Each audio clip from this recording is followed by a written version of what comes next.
ఈ ప్రభుత్వం వచ్చి 8 నెలలు అయినా కానీ కొన్ని వీళ్ళకి తెలవకుండానే తప్పులు జరుగుతున్నాయండి. తప్పులు అంటే ఏం లేదు, వీళ్ళు చేస్తున్నారు కాదు, అట్లా పాత వాసన ఇంకా ఉంది.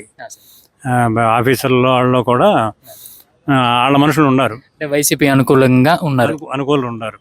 దాంతో ఏమవుతుందంటే వీళ్ళు ఇక్కడ ఏదన్నా మాట్లాడుకున్నా కూడా అది బయటికి వెళ్ళిపోతుంది.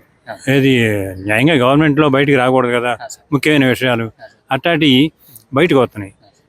ఏది వీళ్ళ పార్టీలో వాళ్ళందరికీ తెలిసే లోపే వాళ్ళకి వెళ్తున్నాయి. మరి అట్టేటప్పుడు మరి తేడా ఉంటుంది కదా. అది కంట్రోల్ చేయాలి. ముందు కంట్రోల్ చేస్తే అప్పుడు ప్రభుత్వం సాఫీగా వెళ్తూ ఉంటుంది. వాళ్ళు చేద్దాం అనుకున్న చేసేస్తూ ఉంటారు, నీట్గా జరుగుతుంది. ఎందుకంటే వాళ్ళకి ఆలోచన ఉంది, పవన్ కళ్యాణ్ గారు కానీ చంద్రబాబు గారు కానీ, దాని ప్రకారం వెళ్ళిపోతారు.